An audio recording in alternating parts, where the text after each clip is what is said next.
విజయనగర సామ్రాజ్య పునాదుల్ని కదిలించిన విధ్వంసకర యుద్ధం తాళ్ళికోట యుద్ధం గురించి తెలుసుకునే ముందు నాదొక చిన్న రిక్వెస్ట్. ఇంతవరకు నా ఛానల్ని ఎవరైనా సబ్స్క్రైబ్ చేసుకొనుకుంటే దయచేసి సబ్స్క్రైబ్ చేసుకోండి. వీడియో నచ్చితే లైక్ చేయండి, షేర్ చేయండి. బిజాపూర్ సుల్తాన్ అలీ ఆదిల్ షాతో పాటు మిగిలిన ముగ్గురు పాదుషాలు ఒక ఒప్పందానికి వచ్చి విజయనగర సామ్రాజ్యంపై దండయాత్రకు బయలుదేరారన్న వార్త వేగుల ద్వారా తెలుసుకున్న అలియరామరాయలు అష్టప్రధానులు, సేనానులు, దళపతులు, రాజ్యాధికారులందరితో సమావేశం ఏర్పాటు చేశారు.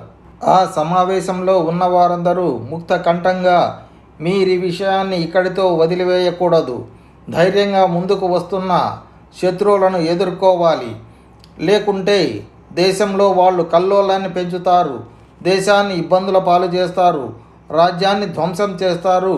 కనుక శత్రువుని తగిన సమయంలోనే అణిచివేయాలని రామరాయులకు విన్నవించుకున్నారు. ఈ విన్నపాన్ని విన్న నరపతి చాలా సంతోషించి కోశాగారం నుండి డబ్బు తెప్పించి దర్బారీకులకు, సిపాయిలకు తాంబూలతో ఇప్పించాడు. తరువాత యుద్ధ సామగ్రిని, గుడారాలను నగరం వెలుపలికి చేర్చమని ఆదేశించాడు. తరువాత రాజభూవారుడు అనగా అలియరామరాయలు అంతఃపురంలోకి వెళ్ళి తన భార్యలతో అష్టభోగాలను అనుభవించాడు. ఆ తరువాత భార్యలకు విలువైన బహుమతులు ఇచ్చి వారితో మద్యం సేవించాడు. తరువాత తన కుమారులు, మిత్రులు, భార్యలను సన్మానించి ఆయన చంద్రశాలకు వెళ్ళి అక్కడ ఉన్న తన తల్లి పాదాల ముందు ఎంతో వినయంగా సాష్టాంగ నమస్కారం చేశాడు. ఆ చర్యకు ఎంతో ప్రసన్నురాలైన ఆయన తల్లి ఆయనను ఆశీర్వదించి నవరత్నాలు, బంగారు పుష్పాల పళ్ళెంలో దిష్టి తీసి వాటిని బ్రాహ్మణులకు దానం చేసింది. ఆ తర్వాత ఆమె తన కుమారుని తన భవనంలోనికి తీసుకువెళ్ళి అనేక కానుకలు ప్రదానం చేసింది. తరువాత నరపతి తన తల్లితో ఇలా అన్నాడు: ముగ్గురు పాదుషాలు ఒక్కటై నాకు ఎదురు తిరిగారు. యుద్ధము ప్రకటించి వాళ్ళు కర్ణాటకను ఆక్రమించుకోవడానికి వస్తున్నారు. ధర్మం విలసిల్లే దేశం ఇది. ఈ పవిత్రమైన దేశం దేవ బ్రాహ్మణులది. దేవాలయాలు, తీర్థయాత్ర స్థలాలు, పండితులకు ఆవాసమైన ఈ రాజ్యం మీద వారి అధికారం ఎందుకు నడవాలి? నీ కృపచేత, మన కులదేవతల కరుణ చేత నా పాలనలో ఉన్న ప్రజలను కాపాడడానికి సైనిక బలము, సంపదలకు కొదవ ఉండకూడదు. నా సైన్యాలన్నిటితో నేను శత్రువుపైకి దండెత్తి వారిని యుద్ధంలో నాశనము చేయాలనుకుంటున్నాను. అమ్మా, నీ సలహా ఏమిటి అని తల్లిని ప్రశ్నించాడు రామరాయలు.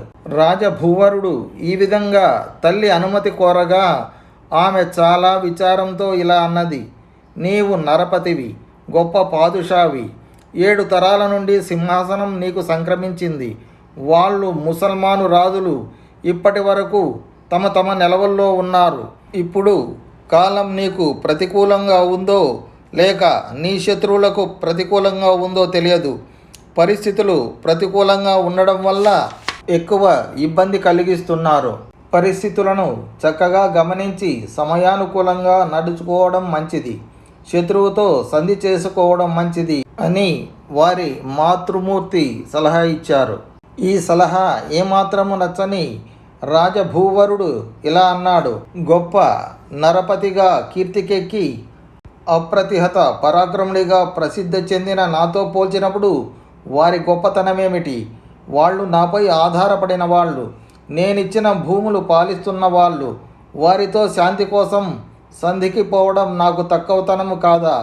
నేను విజయం లభించేంత వరకు ఎడతెగకుండా వారితో పోరాడదలుచుకున్నప్పటికీ నాకు సాధన సంపత్తికి కొరత లేదు. అందువల్ల శత్రువుతో పోరాటానికే నిశ్చయించుకున్నాను అని తల్లితో తెలిపాడు. రాజ భూవరుని మాటలు విన్న అతని తల్లి చాలా సంతోషించింది. అతని చేయి పట్టుకొని మరీ మరీ ఆశీర్వదించింది. అతనికి విజయం లభించుగాక అని ఆశీర్వదించింది. ఆ తర్వాత ఆయనను సింహాసనం మీద కూర్చుండజేసి పూల వర్షంలాగా సువర్ణ వర్షం కురిపించి మళ్ళీ ఆశీర్వదించి ఇలా అన్నది: శత్రువు పరాజితుడగుగాక అని దేవతలను ప్రార్థించి విజేతవై తిరిగిరా నాయన అంటూ తన అనుమతినిచ్చింది. ఆ తరువాత రాజభూవరుడు సంగాత మహల్లోకి వెళ్ళి కొంచెంసేపు మంచంపై పడుకొని విశ్రాంతి తీసుకున్నాడు. రాత్రి ఆయన నిద్రలో కొందరు అజ్ఞాత వ్యక్తులు తన చెవి కమ్మల నుండి ముత్యాలను బలవంతంగా లాక్కుంటున్నట్లు కలగన్నాడు. అతనికి మెలకువ వచ్చింది. ఒళ్ళు విరుచుకొని హరిని తలుచుకున్నాడు. అతని మనస్సులో ఏదో ఆందోళన జనించింది. విచారగ్రస్తుడయ్యాడు. మరుసటి ఉదయం వేదశాస్త్ర విధులైన బ్రాహ్మణులను పిలిపించి తన కలను వివరించాడు. బ్రాహ్మణులు ఇలా అన్నారు: స్వప్న ప్రభావం నశించింది. దేవతలు తమ ప్రసన్నతను తెలిపారు. ప్రశాంతంగా ఉండండి. బ్రాహ్మణులు ఆయనను బహుదా ఆశీర్వదించారు. కానీ వారి ఆశ్వాసనతో రామరాయలు పూర్తిగా సంతృప్తి చెందలేదు. వారితో ఇలా అన్నాడు: ఇటువంటి దుస్వప్నం నాకెన్నడూ కలగలేదు. దైవాగ్రహాన్ని నేనెన్నడూ చవిచూడలేదు. నా మంచి రోజులపై ఏదో చెడు సోకింది. లక్ష్మీదేవి నా ఇలవేల్పు నాపై ఆగ్రహించారు. దైవానుగ్రహం కోల్పోయిన తరువాత నేను చేసే ప్రయత్నాలకు ప్రయోజనమేమిటి? గత జన్మ సంచితమైన రుణమిది. కానీ ధైర్యం కోల్పోరాదు. ధైర్యం ఉన్నంత వరకు నా ప్రయత్నం కొనసాగాలి. విధికి విరుద్ధంగా ఏమీ జరగదు. దుఃఖించడం వల్ల ఉపయోగం లేదని అన్నాడు. రాజు ఈ విధంగా ఆలోచిస్తూ ఉండగా పండితులు ఈ విధంగా ఆశీర్వదించారు: మీరు శత్రువులపై విజయం సాధించి మిమ్మల్ని ఛత్రపతిగా స్థాపించుకొని మార్కండేయుని వలె చిరంజీవులై శాశ్వతంగా ఈ భూమిని పాలింతురుగాక అని ఆశీర్వదించారు. అప్పుడు రాజు తన సహజ ఔదార్యంతో అక్కడ సమావేశమైన బ్రాహ్మణులకు వజ్ర వైఢూర్యాలు తాపిన ఆభరణాలను దానం చేశాడు. తరువాత వారిని సాగనంపి స్నానం చేసి ఆయన మళ్ళీ బ్రాహ్మణులను పిలిపించాడు. వారికి 50,000 రూపాయలు దానం చేశాడు. తరువాత ఆయన తన సముఖానికి జ్యోతిష్కులను రావించి యుద్ధయాత్ర ప్రారంభించడానికి మంచి ముహూర్తం నిర్ణయించమని కోరాడు. జ్యోతిష్యుల సూచనల ప్రకారం ఆయన నగరం వెలుపల అమృత సిద్ధి యోగంలో గుడారం వేయించి రాజభవనాన్ని, విజయనగరాన్ని 11 గంటల సమయంలో రాజహంస అనే జవనాశ్వంపై కూర్చొని 72 వినియోగాల వారితో బయలుదేరాడు. నగరానికి ఉత్తరం వైపు నవగజ యుద్ధ భేరీ ఉన్న చోటికి సమీపంలో ఆగాడు.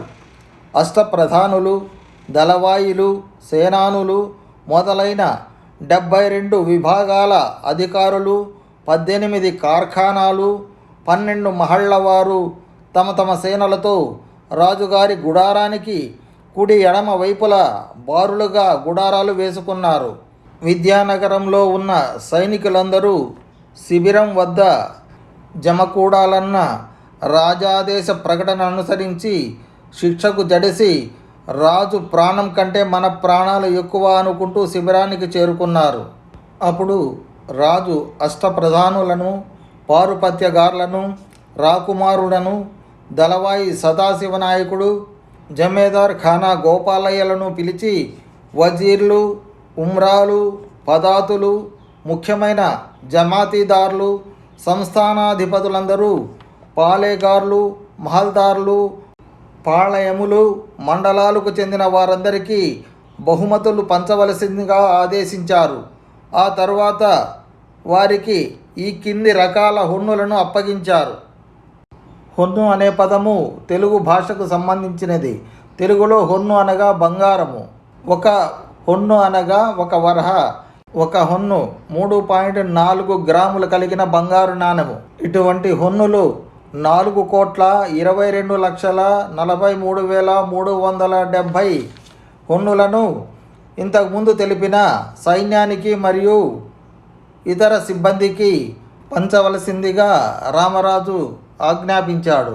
ఆ విధంగా హొన్నులను అక్కడి వారందరికీ కానుకలుగా పంచిన తరువాత సైనికులందరినీ రక్షణ కవచాలు ధరించి వివిధ ఆయుధాలు, మస్కెట్లతో యుద్ధానికి సన్నద్ధంగా ఉండాలని ఆయన ఆజ్ఞాపించాడు.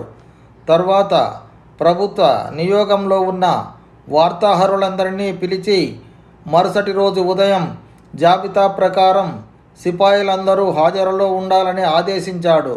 ఆ ఆదేశానుసారం సిపాయిలందరూ ఈ విధంగా హాజరయ్యారు.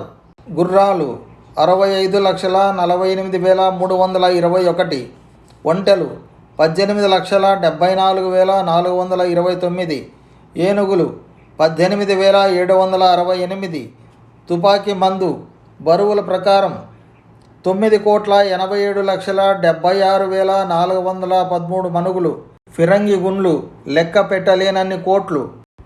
తర్వాత పదాతుల లెక్క.